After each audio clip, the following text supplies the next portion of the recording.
Então, boa tarde a todos, sejam bem-vindos ao seminário Baruch Spinoza e a Gramática Hebraica.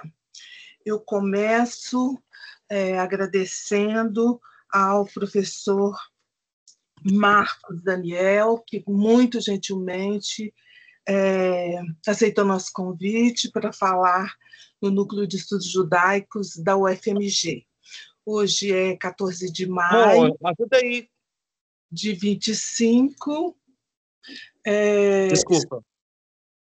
E nós vamos estar ouvindo um seminário, e eu queria começar lendo um poema do Borges sobre Spinoza. É um dos poemas mais lindos do Borges, né? E o poema começa tem o título de Spinoza mesmo, né? Las translúcidas manos del judío labran en la penumbra los cristales, y la tarde que muere es miedo y frío. Las tardes a las tardes son iguales. Las manos y el espacio de Jacinto que palidece en el confín del gueto casi no existen para el hombre quieto que está soñando un claro laberinto. No lo turba la fama, ese sueños en el sueño de otro espejo, ni el temeroso amor de las doncellas.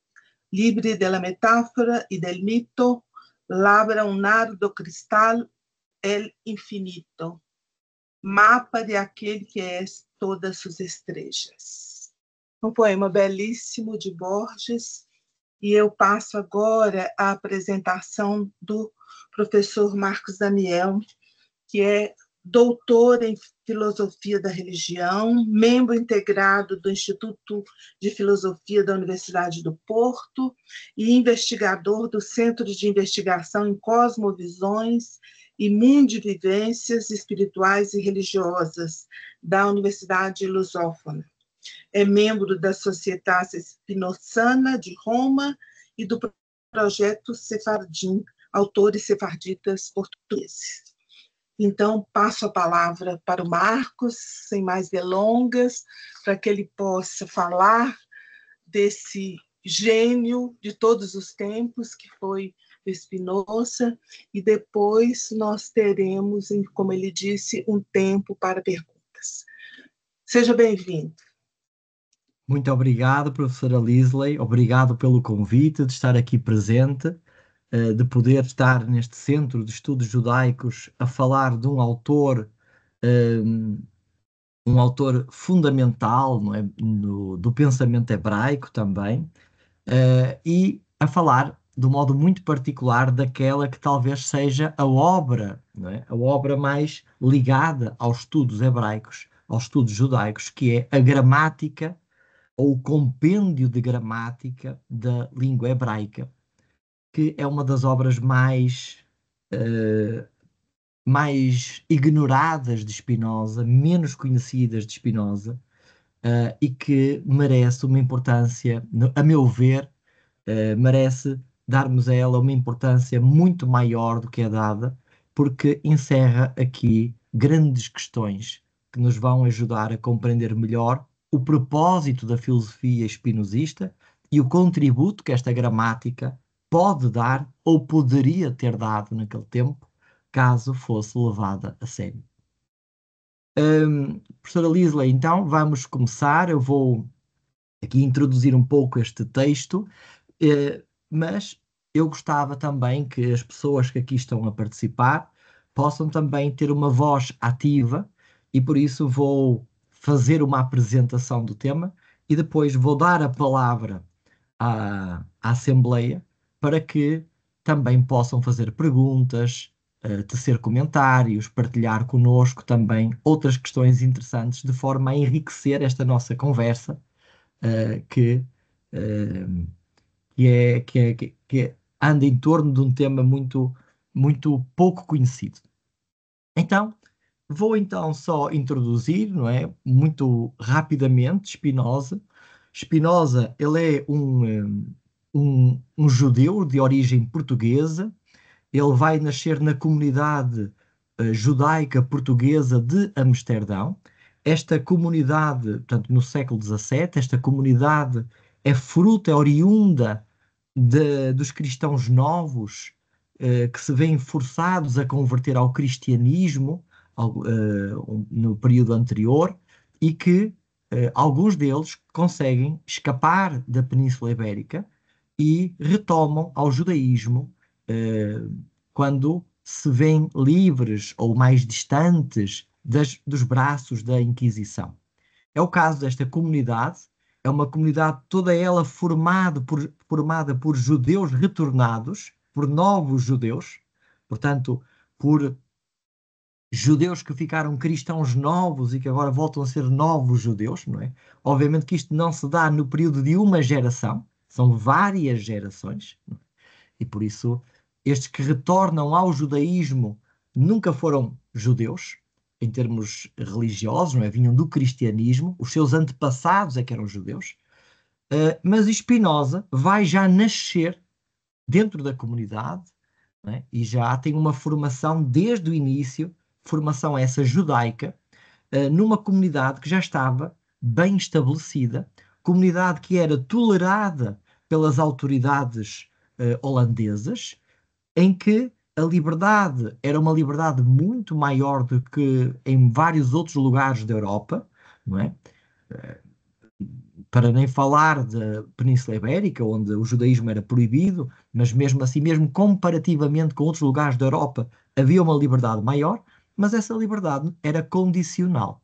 Era uma liberdade que exigia o respeito a uma série de normas ditas e não ditas, que caso a comunidade as quebrasse, poderia ser expulsa de Amsterdão, da cidade de Amsterdão. Por isso, a questão do comportamento, de não dar escândalos públicos, havia toda uma série de questões que os líderes comunitários desta comunidade tinham bem em conta nas suas decisões religiosas e políticas e comunitárias. Spinoza vai nascer neste contexto, é uma sociedade, é uma comunidade educada, é uma comunidade que investe na educação dos seus filhos. Vamos ver um grande número, vamos ver uma escola elementar, Etz Haim, vamos ver algumas yeshivot que vão nascer dentro desta comunidade. Vamos ver que é uma comunidade empenhada no ensino, não só das letras hebraicas, mas também daquilo que compunha na época o humanismo. Spinoza tem aulas de latim, estas aulas são patrocinadas pelo pai. Vamos ter rabinos na comunidade, como Menasseh Ben Israel, que é um homem, que é um rabino que lida e que dialoga com teólogos, com cristãos. Ele vai estar em contacto próximo com o famoso Padre António Vieira, por exemplo. O Padre António Vieira vai se encontrar com ele para conversar sobre o destino dos cristãos novos. E, portanto, era um homem aberto ao mundo, sabia o latim, sabia a literatura. Spinoza, em sua casa, tinha obras da literatura espanhola, porque era a língua culta da comunidade sefardita, não é? Toda a literatura não judaica estava em língua espanhola e a própria Bíblia, que era estudada em sala de aula, a tradução que era utilizada era a famosa Bíblia de Ferrara, esta tradução espanhola, ladina da Bíblia hebraica. E, portanto, Spinoza vai ter uma educação judaica completa, não só judaica, mas também humanista. Obviamente que a parte humanista ele depois desenvolverá também depois que sai da comunidade, mas ele vai ter um contacto muito próximo com aquilo que é a filosofia judaica medieval. Nas comunidades sefarditas, desta época sobretudo, Maimónides tem um papel fundamental, não só em termos de Alahá, não é? Com o seu Mishneh Torah, com a sua compilação da lei judaica, mas também em termos filosóficos, com o Guia dos Perplexos, Moré Nebuchim. Spinoza vai crescer, o rabino mor, por assim dizer, da comunidade o Shaul Levi da Morteira, ele é formado, é o único membro da comunidade que não vem deste passado cristão novo. Ele vem de Veneza, ele é formado por Leão de Modena, em Veneza, e, portanto, vem de uma escola maimonidiana, não é? De um judaísmo mais racionalista, em diálogo com a filosofia. E, então, este é o contexto de Spinoza. E Spinoza vai se interessar, então, desde cedo. Ele diz no seu Tratado Teológico-Político que desde cedo se dedicou ao estudo das letras hebraicas. Ele aprende na sua infância a língua hebraica, aprende a gramática hebraica. Ele vai ter um contacto com o hebraico que nunca mais se perde ao longo da sua vida. Nem a excomunhão o vai desconectar das letras hebraicas. Este é um primeiro ponto. No seu Tratado Teológico-Político, ele vai fazer uma crítica profunda ao judaísmo, e não só ao judaísmo, mas particularmente ao judaísmo. Veremos também a razão deste tratado. A razão era mais política do que religiosa, mas dizem que provavelmente nesta primeira parte, a parte teológica, ele terá incluído aquilo que seria a sua apologia da saída da sinagoga. Dizem que ele, quando foi expulso da sinagoga, escreveu uma apologia em sua defesa, em defesa da sua perspectiva do judaísmo, da sua visão das coisas, e que esse texto perdeu-se, mas que teria as suas principais ideias incluídas na parte teológica do Tratado Teológico-Político. Por ali vemos as ideias e por ali vemos as dissonâncias de Spinoza com o pensamento rabínico da sua época, particularmente daquela comunidade sefardita. De ressaltar esta ideia de que, quando Spinoza é expulso da comunidade judaica, ele ainda não tinha escrito nenhum livro. Portanto, não foi por nenhum escrito dele que ele foi expulso. Ele vai ser expulso pelo envolvimento com alguns membros dissidentes da comunidade, entre eles Daniel de Prado, e por partilhar de ideias heterodoxas, perigosas, quer para a integridade teológica da comunidade, como também para a integridade política da comunidade. Quer dizer, ele punha em risco, ao negar certas questões, entre elas a questão da imortalidade da alma, era um dos temas mais acesos da comunidade. Antes de Spinoza, vamos ter o Uriel da Costa, um parente afastado de Spinoza, que vai negar a imortalidade da alma. Vai haver um Samuel da Silva, que vai fazer um tratado a defender a imortalidade da alma. Vamos ver o rabino Saúl Levi da Morteira a fazer um tratado a defender a imortalidade da alma. É um tema quente, é um tema que está ligado à própria Inquisição, àqueles familiares que ficaram na Península Ibérica e que morrem, salvam-se ou não se salvam, porque ficaram lá no cristianismo.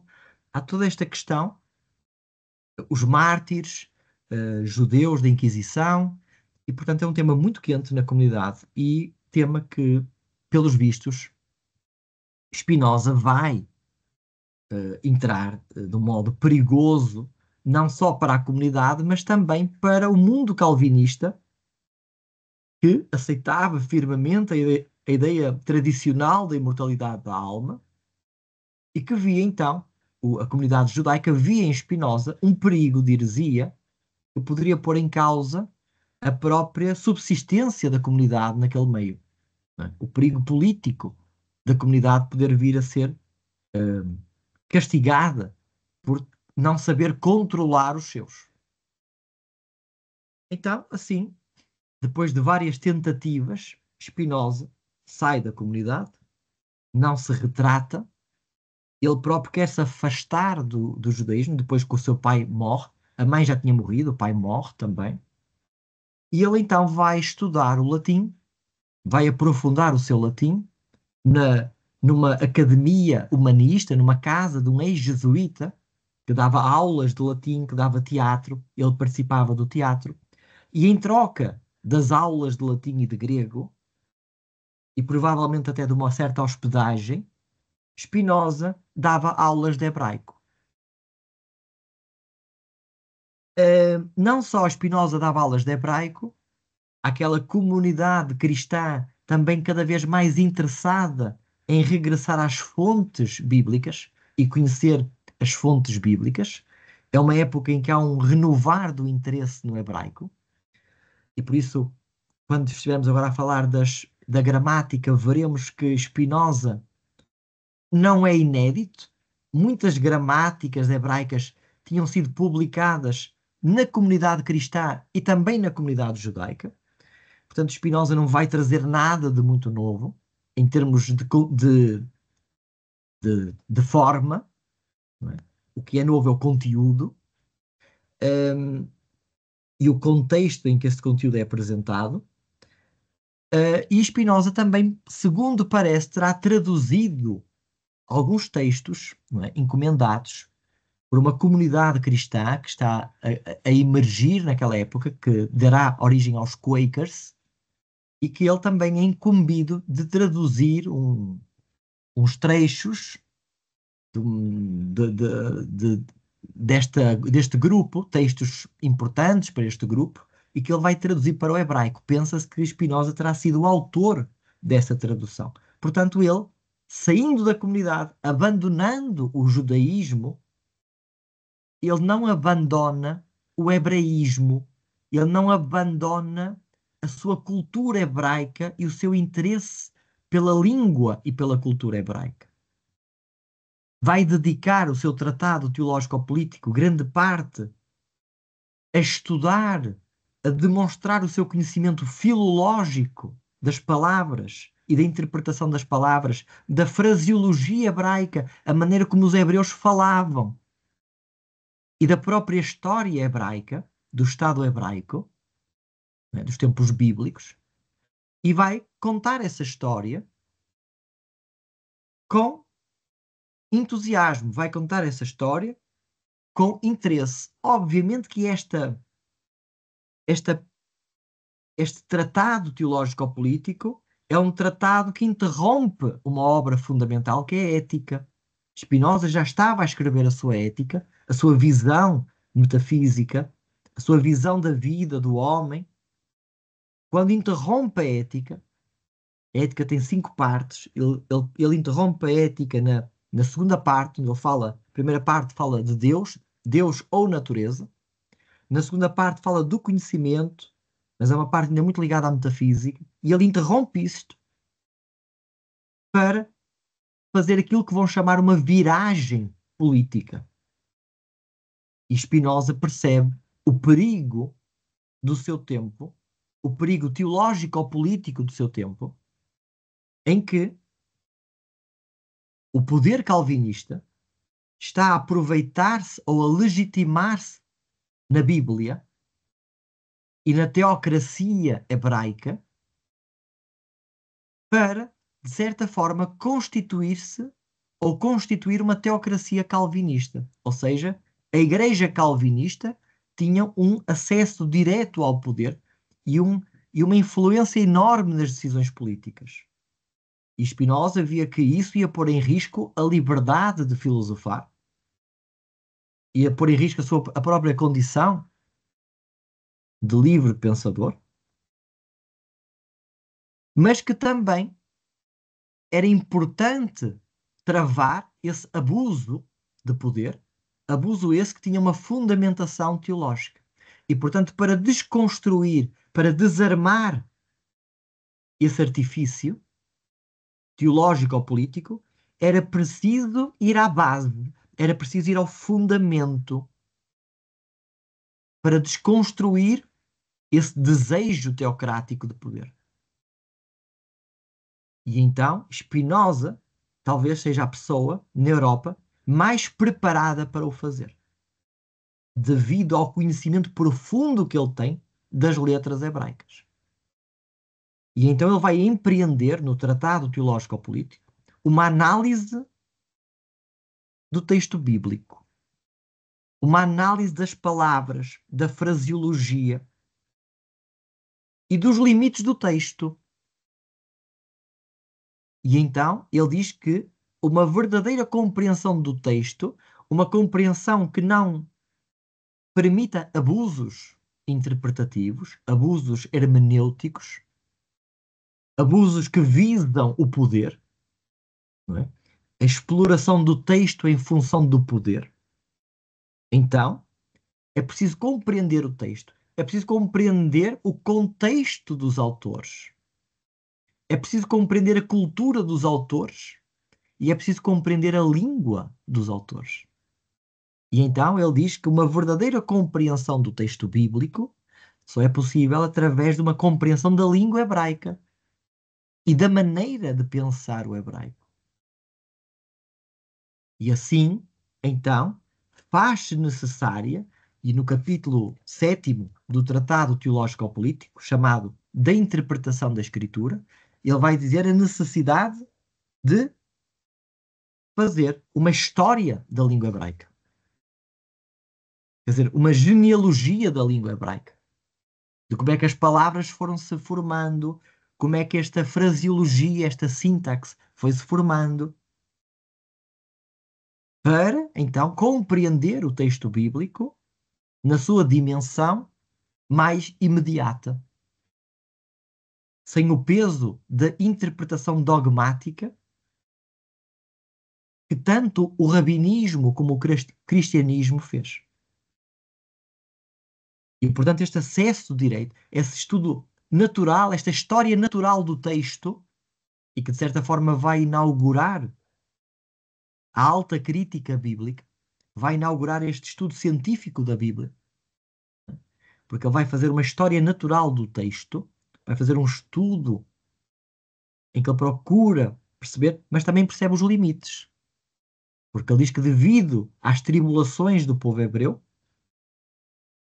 os antigos hebreus não nos deixaram um dicionário, não nos deixaram uma gramática. E que as gramáticas que foram sendo construídas ao longo da história, e Spinoza tinha várias gramáticas em sua casa, hebraicas, e particularmente ele tinha as obras da grande família hebraísta cristã, os Buxtorf. E ele então vai dizer que essas gramáticas são as gramáticas da Bíblia. Ou seja, em que a língua é deduzida a partir do fenómeno bíblico, a partir das palavras que aparecem e das vezes que aparecem e das formas que aparecem. E então é uma gramática que é deduzida de um livro que tem um uso circunstancial do tesouro das palavras. E então ele diz que esse método é um método totalmente acidental. É um método totalmente aleatório. Porque, às vezes, através desse método, aquilo que poderia parecer uma exceção poderia ser uma regra. E aquilo que poderia ser uma regra, aquilo que era interpretado como sendo uma regra, podia ser uma exceção. Ou seja, se uma palavra ou uma estrutura de palavra aparecesse por acaso uma só vez no cânon bíblico, ele diz, nós não temos o direito de achar que aquilo é uma exceção. Na língua falada pelos antigos hebreus. Só porque aparece uma vez. Porque o aparecer uma vez deve-se às circunstâncias de quem escreve. Não tem nada a ver com a natureza da língua. E por isso ele empreende o projeto de escrever uma gramática não da Bíblia, mas uma gramática da língua hebraica. E, portanto, ele vai tentar reconstituir o que seria a língua hebraica dos tempos bíblicos. Claro está que hoje teremos muitas críticas a este projeto. Veremos que não é assim tão simples. Veremos que há várias camadas, que há todo um evoluir das palavras. Mas ele, na sua visão racionalista e geométrica, considera que a linguagem é feita de estruturas, de leis fixas, e que nós podemos deduzir essas leis. E podemos então encontrar estruturas ou chegar de modo indutivo a estruturas de palavras e gramaticais que a Bíblia não apresenta por acaso, mas elas poderiam ter existido. Que elas seguem uma lógica estrutural da língua. E assim esta gramática do hebraico, ela vai trazer essa tentativa, essa novidade de reconstituir a língua dos antigos hebreus. Agora, ela vai ter detalhes, vai ter a questão, por exemplo, da acentuação, revela um grande conhecimento dos detalhes da língua, não é? Este sistema complexo dos acentos, da cantilação. Agora, há aqui uma coisa curiosa e é isto que eu queria trazer para cima da mesa. E era com isto que eu queria rumar para esta parte final da minha exposição. Spinoza, ele vai escrever o Tratado Teológico-Político, vai falar da necessidade de uma história da língua hebraica, de um conhecimento maior da língua hebraica. Ele termina o Tratado Teológico-Político e retorna à ética. E vai retornar à parte terceira, quarta e quinta da ética, que, segundo alguns autores, sofreu uma mudança. Há uma espécie de uma refundação da ética, porque ele abandona um caráter mais metafísico, panteísta, original, para um caráter mais político, mais focado não na substância, mas nos modos, nas emoções, nos encontros, na potência. Mas isso já seria um outro assunto.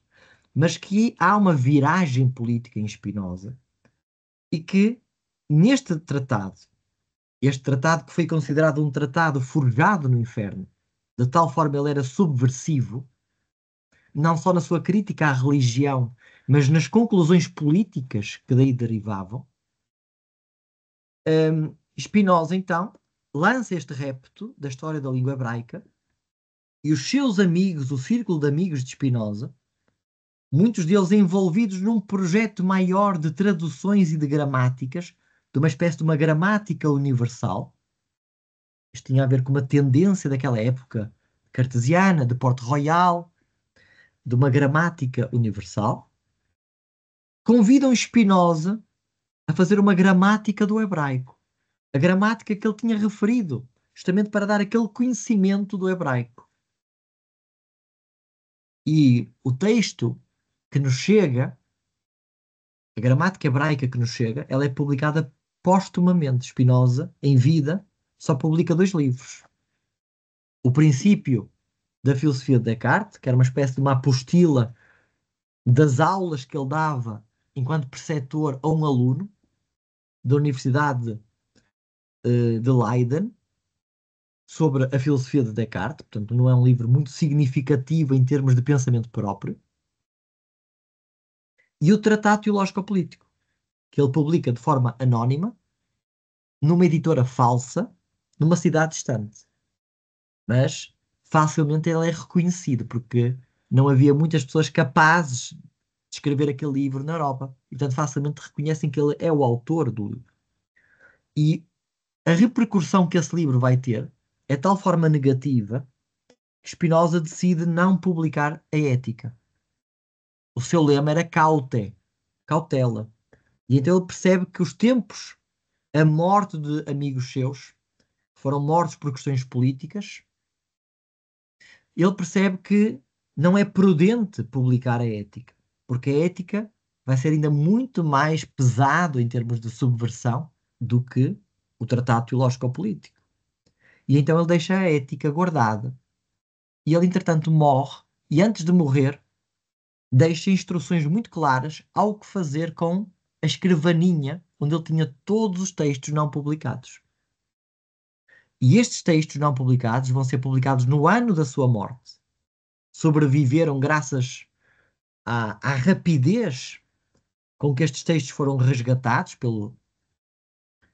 não é, pelos seus amigos. Spinoza tinha dado ordem de que, caso morresse, ao seu senhorio, que enviasse imediatamente esta escrivaninha para Amsterdão. O senhorio faz isso, e lá os amigos, então, tratam do texto e publicam-no num tempo recorde. Logo a seguir à sua morte foram à casa dele buscar os textos, mas já lá não estavam nada. Se o senhorio tivesse demorado a enviar, provavelmente não teríamos os escritos de Spinoza. E então é nessa obra póstuma que está publicada a gramática. E esta gramática está incompleta. Porquê? Porque são os dois últimos projetos da vida de Spinoza. Spinoza dedica os seus últimos anos da vida a dois textos. E estes dois textos não podem ser pensados separadamente. Um texto é o tratado político. E o outro texto é a gramática, o compêndio de gramática de língua hebraica.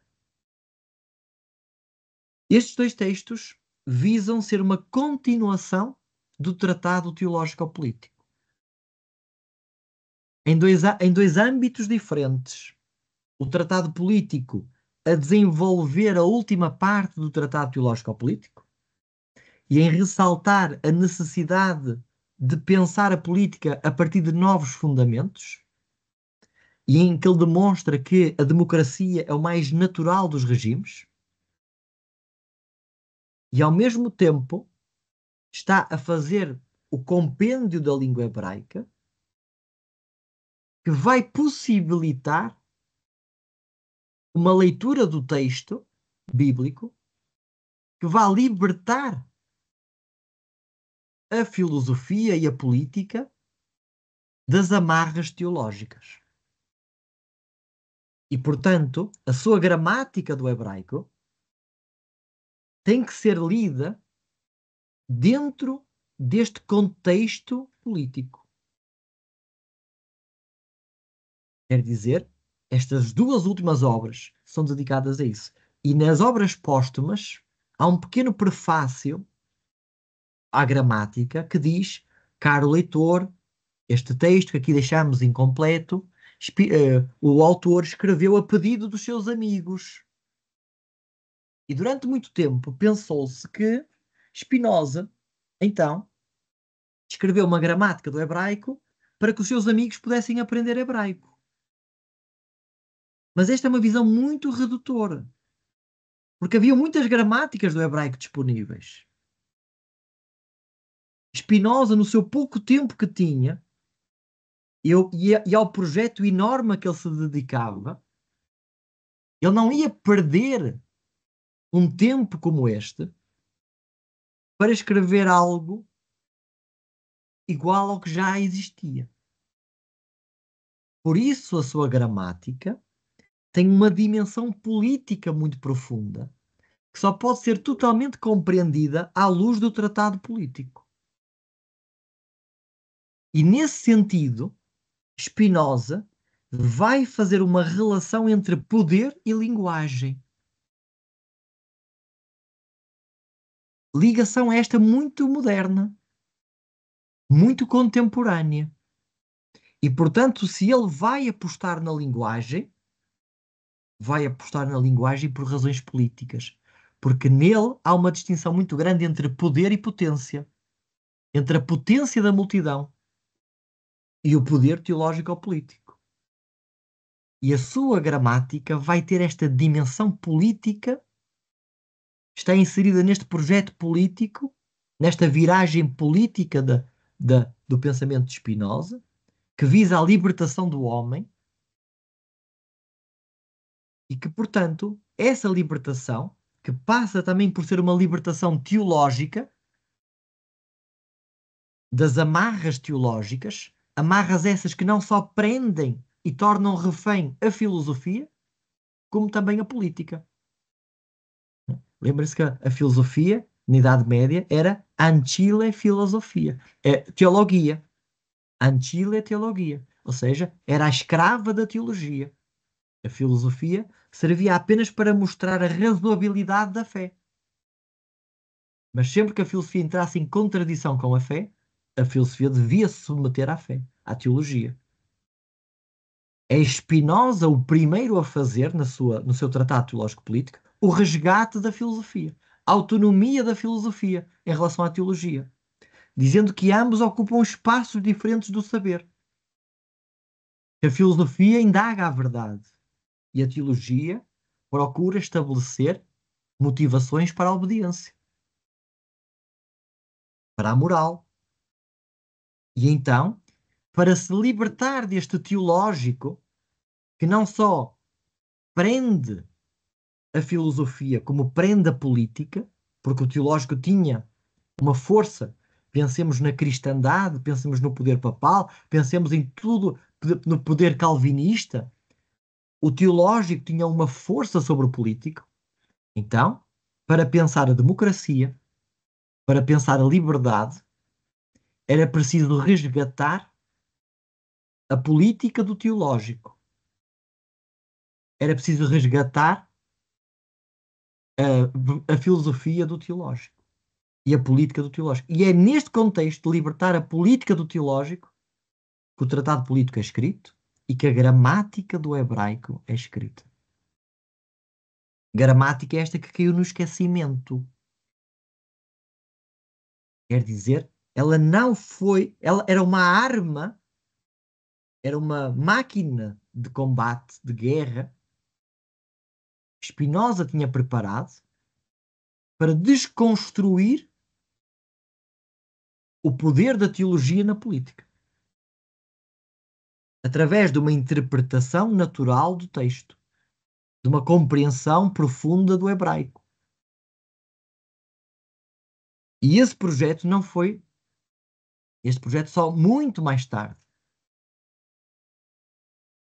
é que foi realizado em parte,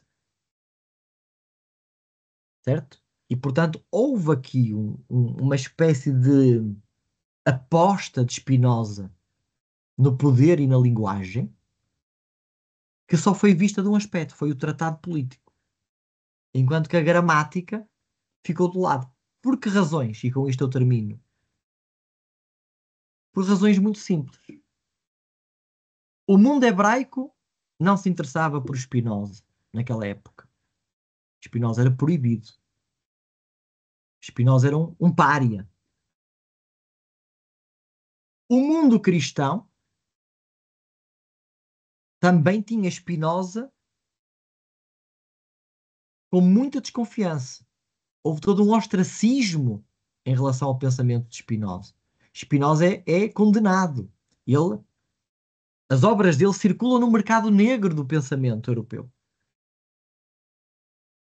E mesmo os livres pensadores que o liam quase nunca o referiam. Quase nunca o citavam. Porque citar Spinoza era pôr-se em perigo. E como parte deste mundo cristão pensante desconhecia o hebraico e desconhecia esta ligação, ou não conseguiu compreender esta ligação de compreensão do hebraico e a libertação da política em relação à teologia, não compreenderam esta ligação. A ponto de ser um livro, então, que ficou esquecido. Certo? E essa é a grande razão. É a ignorância em relação ao hebraico e a falta de perspectiva de alcance que Spinoza teve. Spinoza percebeu o alcance do hebraico para este projeto político. Vou terminar, então. Quero ouvir as vossas perguntas. Não é que o tema se encerra aqui, né? Espero que as vossas perguntas ajudem a um desenvolvimento maior também de outras questões. Mas a minha parte, para já, fico por aqui. E quero só dizer, então, esta questão. Vejam, interessante, Spinoza, até ao fim da sua vida, né, envolvido no hebraico, no estudo do hebraico, envolvido por livros. Ele lia Maimónides em hebraico, ele lia o Guia dos Perplexos em hebraico, a sua edição do Guia dos Perplexos era em hebraico que ele estudava a filosofia medieval. E vemos este Spinoza longe da sinagoga, mas não longe desta língua que ele considerava o seu património e língua que considerava ter ser um aparelho, ou ser uma máquina de guerra fundamental para o seu projeto político. Muito obrigado, e então fico agora à espera das vossas questões, perguntas, reflexões, etc. Muito obrigada, Marcos. Nossa, eu estou com o meu Spinoza lá na última prateleira, acho que vou ter que descer urgentemente. Porque tantas coisas que eu sou da área de literatura, né? Então eu fiquei assim, trabalho com literatura e Bíblia, por exemplo, com a exegese. Então, como senti agora com a sua fala, como me fez falta uma leitura mais aprofundada, porque eu li, acho que no primeiro período de filosofia na Faculdade de Letras, né? Eu não li com apuro. Então, eu fiquei muito encantada com essa possibilidade de o Spinoza falar para mim, com as minhas pesquisas e tal. Então, eu já começo, enquanto as pessoas vão pensando nas suas questões, né? Que você falasse um pouquinho, na verdade, são duas coisas que eu gostaria que você falasse. Uma é esse Spinoza hoje, né? Porque como que esse texto é importante, por que esse texto é importante hoje, né? A leitura desse texto. Eu estou pensando basicamente nessa questão de que ele vai dizer que a linguagem é política, então, daí a necessidade de estarmos sempre atentos com a manipulação, uma coisa que talvez nós pensemos que seja natural, mas ela é um mecanismo, uma força, né? Um aparelho que pode ser usado e é usado. Então, eu queria que você falasse um pouquinho sobre essa questão do Spinoza hoje. E a outra questão quando você fala que ele publica numa editora falsa e anônimo, etc. Eu acho que Spinoza, não foi à toa que Borges dedicou esse lindo poema a ele, né? Porque é um personagem borgiano, né? A questão do livro perdido, da biblioteca, da gramática e da editora falsa. Né? Me lembrou também o Pêndulo de Foucault, do Humberto Eco. Né? Então, o resgate eu estou dizendo resgate é uma má palavra, mas essa leitura, para nós não conhecemos muito Spinoza, ela passará certamente por aí, né? Como o texto do Borges, Kafka e seus precursores, me deu a impressão, quando eu te ouvia, que Spinoza foi precursor de Borges, né? Mas temporalmente, sim, mas também com todas essas questões que também fazem parte do universo literário do Borges. Né? Então, eu queria te ouvir para a gente começar a conversar, e aí nós, 2, 3 pessoas que quiserem fazer mais uma pergunta, estamos aí. Certo, eu vou tentar ser breve a responder para também dar a oportunidade de outras pessoas perguntarem. Em relação à primeira pergunta, é fundamental, não é? Porque, aliás, quando nós falamos destes autores, não é? Eles só têm interesse se nós pudermos pôr o e nós à frente, não é? Spinoza e nós. Quer dizer, estes autores só são interessantes para serem estudados na medida em que se relacionam e que podem iluminar o nosso tempo. Porque senão fica apenas um academismo infrutífero, não é? Onde nós não tiramos nenhuma ilação para a nossa vida, para o nosso tempo, não é? Não é a filosofia ou a literatura, não quer ser assim, não é? Ela quer sempre trazer esta dimensão do contemporâneo e nós. E neste sentido, obviamente que é mais do que claro a utilização do teológico, a utilização, muitas das vezes até, no caso do texto bíblico, mas das imagens e das representações religiosas que daí também surgiram, para o discurso e as narrativas do poder, para a forma como também os políticos sabem gerir a imaginação e as representações da multidão, não é? E essa utilização, não é? Quer falemos, por exemplo, em ideias messiânicas, não é? De salvar, de vir a política como este aspecto messiânico que muitos líderes políticos hoje se apresentam, não é? Com essa dimensão messiânica, como também, por exemplo, a utilização da Bíblia ou de determinadas leituras dogmáticas ou interpretativas da Bíblia para legitimar políticas contemporâneas, certo? Políticas estas que são muitas vezes políticas de morte, são políticas de poder, são políticas de dominação e que estão aí, mais uma vez, a mostrar que o perigo teológico ou político está vivo. Não é? E Spinoza, então, é um autor que fala, e o que ele disse lá no século XVII reverbera ainda hoje. Ele ainda precisa de ser escutado. Ele ainda é um aguçador do espírito crítico daqueles que querem estar atentos a estes jogos de linguagem e poder. É este aproveitamento e exploração da religião pela política. Então, Spinoza é um autor privilegiado para isso. Não é por acaso que um autor como Luís Althusser, que vai criticar as ideologias e os aparelhos ideológicos, vai ter um entusiasmo enorme quando redescobre Spinoza.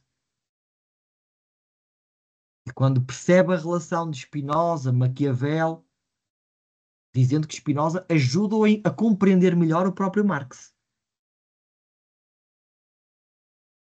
Nesta questão social, do poder, da construção, tudo mais. Não é? É isso, não é? Essa seria a resposta à primeira pergunta, por isso faz todo sentido e talvez mais do que nunca esta gramática vista neste contexto político faça todo sentido. Em relação à segunda pergunta, sim, de facto, podemos ver aqui, não é? Um filão de Spinoza com Kafka, com Borges, não é? Por isso é que há esta afinidade de espírito, esta afinidade mental entre estes autores. Não é por acaso que Borges tem este entusiasmo, esta sensação de reencontro, não é? com Spinoza, e como também muitos outros pensadores, como Gilles Deleuze, Félix Guattari, e como muitos pensadores do mundo contemporâneo vão ver em Spinoza um precursor, não é? O próprio Michel Foucault e tudo mais. Não é?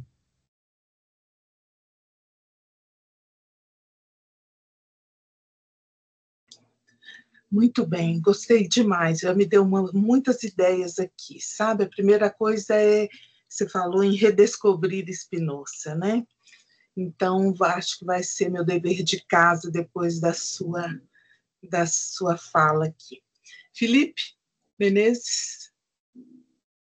Felipe é nosso estagiário de pós-doutorado, está recém-doutor, mais ou menos, né? Já tem um tempinho, né, Felipe? Sim, boa noite. Professor Marcos, muito obrigado pela apresentação, muito boa.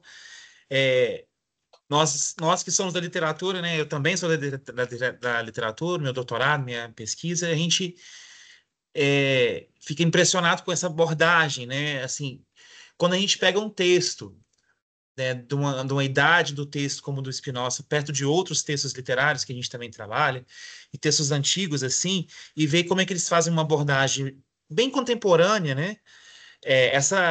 como o senhor falou, né, essa modernidade do texto do Spinoza, ao abordar a linguagem e o poder né, pela política, é uma coisa que é mais contemporânea. Hoje, a linguística está trabalhando isso recentemente. Não é uma coisa que começou há muito tempo na linguística, né? Então, assim, abordar a linguagem de uma maneira política, porque a interpretação do texto bíblico, quer no hebraico, quer no grego, ela vai passar por uma decisão política. E muitas decisões teológicas e ações baseadas nela estão baseadas nessas interpretações do texto, daquele pontinho, daquela parte, bem daquela palavra, né? Como é que eu interpreto, como é que eu traduzo aquilo, vai trazer esse resultado conforme o meu viés político, né? Então, assim, a linguagem é necessária, a abordagem política dela. E o texto literário, como a gente trabalha também de forma política, né? A gente, até pelas opções de estudo da gente, né, são decisões políticas, né? Então, achei muito interessante essa ligação e essa modernidade. E também fazendo uma pergunta para acrescentar um pouco, eu queria, como o senhor havia falado, né, que ao tempo dele, ele era recusado pelas comunidades cristãs por ser judeu e, e pela comunidade judaica por não ser, né, dentro do padrão estabelecido também, né? Eu queria que o senhor falasse um pouquinho mais também para a gente, quando é que o Spinoza vem a grande lume, assim, né? Quando é que ele é de fato aproveitado abertamente, né? Quando que ele passa a ser conhecido mais? E é a partir de que abordagem que acontece isso? Certo. Para ser franco, Spinoza mesmo vai só ser redescoberto na sua potencialidade no século XX. Porquê? Porque, de facto, depois da morte de Spinoza, vai haver um filão que se vai chamar do espinosismo.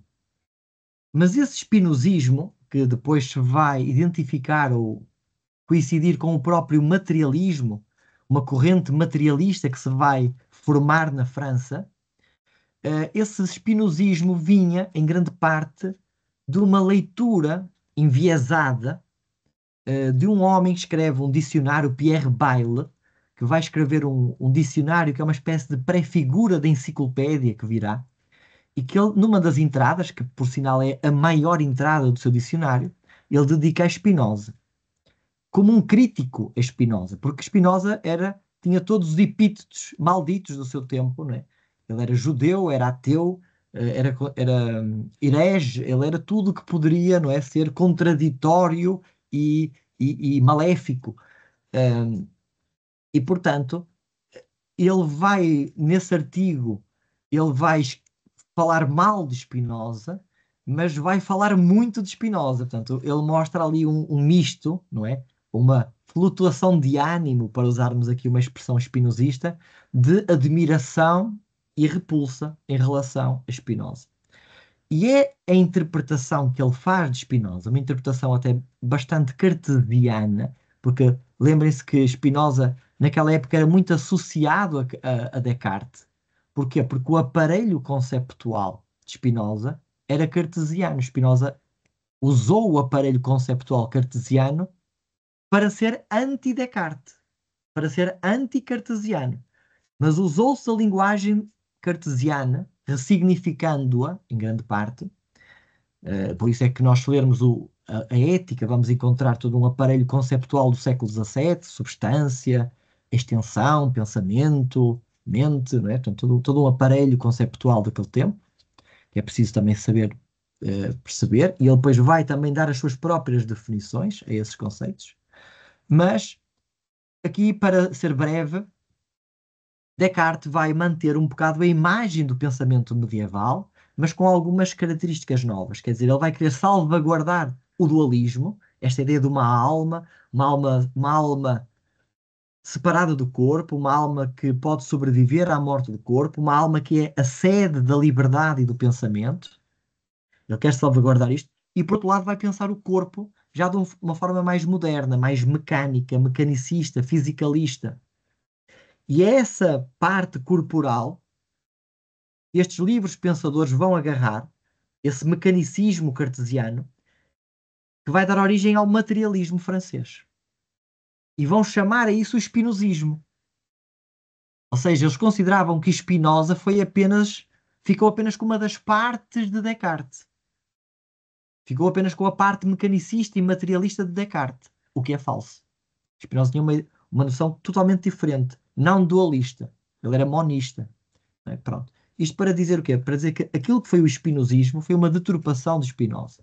Portanto, isto foi até ao século XIX, onde vai haver uma disputa na Alemanha, em que vai estar um filósofo judeu de renome, Moses Mendelssohn, e que vai haver uma disputa porque Lessing, também um filósofo, vai se mostrar um admirador de Spinoza. Isso vai levar a uma discussão na Alemanha sobre o panteísmo. É uma discussão muito forte que vai ter impacto no idealismo alemão. Mas também aí Spinoza é interpretado como um místico, como um religioso místico panteísta. Há aqui também todo um desviar daquilo que era esta rota mais política de Spinoza. E só no século XX é que há um segundo renascimento de Spinoza, também na França, associado a este redescobrir, particularmente do maio de 68, e das questões marxistas, da política, da sociedade, que vai se olhar novamente para Spinoza, ainda que alguns pensadores o façam com um viés marxista, ok? Há aqui uma espécie de percepção da potência deste pensador. E, portanto, ele ainda está a ser redescoberto. E hoje, mesmo hoje por hoje, também começa a ser redescoberto pela ciência, pela neurociência, toda essa parte que trabalha com o cérebro, com o determinismo e com outras questões que também estão muito em voga e estão a ser exploradas noutra linha, não política. Não sei se respondi, Filipe, à sua questão. Não, sim, com certeza respondeu.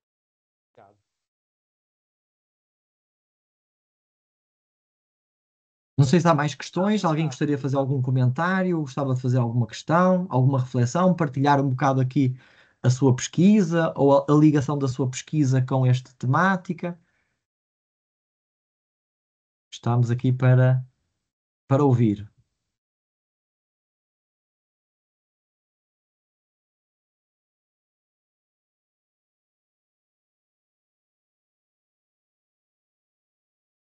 O microfone está desligado. O microfone está desligado, Lisley. Já liguei para o Felipe. Se não temos mais questões, desde já te convido, Marcos, para você escrever um texto para a revista do Núcleo de Estudos Judaicos. Eu acho que seria muito interessante você colocar esse seminário num texto para nós publicarmos, né? Porque, para mim, por exemplo, serviu de estímulo à releitura, ao redescobrimento. Acho que pode ser surpresa para muita gente, né? Essa questão da linguagem, da política e da força desse texto para impedir que as pessoas sejam esses robôs, né? Que não pensem, que não sejam críticos. Então, eu acho que o texto de Spinoza é para hoje, né? Então, desde já eu te convido para você colocar essa sua palestra num texto para nós publicarmos na revista do NED. Viu? Muito obrigado pelo convite. E a forma como você também expôs foi muito tranquila, até para mim, que tenho alguma dificuldade para compreender as mirabolantes questões filosóficas do mundo, né? Mas eu achei uma forma deliciosa de você apresentar questões tão difíceis de forma tão tranquila e eu gostei muito. Né? Então, te agradeço. Se não tem ainda ninguém que queira falar, eu te agradeço muito e espero que você volte com outro tema para outro seminário, você é sempre bem-vindo aqui. Temos uma pergunta da Iris. Só um minutinho, Iris. Você pode falar? Não é uma pergunta, é um agradecimento mesmo. Eu estou no segundo período da faculdade, eu faço letras, eu estou bem no comecinho, mas a sua explicação de um tema tão pertinente, eu nunca tinha escutado falar tão profundamente sobre esse autor, foi para mim muito relevante. Eu tenho certeza que eu vou levar o que eu aprendi aqui e as minhas anotações por todo o curso. Mas só realmente um agradecimento. Eu queria agradecer também à professora que propôs para a gente, me respondeu ali a tempo para eu conseguir participar da reunião, eu não estava conseguindo pelo link. É realmente um agradecimento por momentos como esses que vocês proporcionam para a gente, que é realmente de muito conhecimento e agregam muito, principalmente para quem assim está ali com só um pezinho no curso, está realmente começando agora. Muito obrigada, professor. Muito obrigado, Iris, pelas palavras. Iris, nós vamos vou aproveitar e fazer uma propaganda, que nós vamos ter uma oficina de língua hebraica contemporânea com a professora Carla Petel, da UFRJ, e ela também apresentará um seminário presencialmente, né, no Núcleo de Estudos Judaicos, sobre o personagem Sansão. Então, vejam, por favor, lá nos eventos, no site do NEJ, que vocês vão acompanhar a divulgação sempre das nossas atividades, que são sempre muito interessantes, com convidados mais do que especiais, como o professor Marcos. Eu agradeço a todos a presença. Vocês receberão, como combinado, o certificado, né, da participação, e receberão por e-mail. Um grande abraço, muito obrigada, Marcos. Muito obrigado a todos. Lisley, mais uma vez, obrigado. Obrigado a todos que participaram, a todos que fizeram questões, aos que estiveram aqui a ouvir. Obrigado, Iris, pelas palavras. Também fico contente de saber que serviu de motivação e que espero que seja uma motivação para todos que aqui estão, explorarem um pouco mais. E também convido aqueles interessados nestas temáticas, também eu nas minhas redes sociais, no meu Facebook, poderão procurar aí pelo meu nome, Marcos Basmandegan, irão encontrar também aí palestras ou publicações ou até escritos, livros que eu vou publicando sobre estes assuntos, caso tenham então interesse. Um grande abraço, mais uma vez obrigado, Filipe também um abraço e até uma próxima, professora. Muito obrigada. Até uma próxima. Muito obrigada. Até mais, obrigado, boa noite. Obrigado. Muito obrigada, boa noite. Obrigado. Boa noite.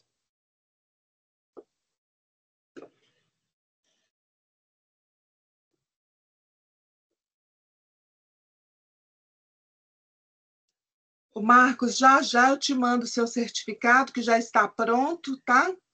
Muito obrigado, então. Um prazer, mais uma vez. Um grande abraço. Prometo a você que vou fazer essa leitura, porque quero trocar depois mais figurinhas com você.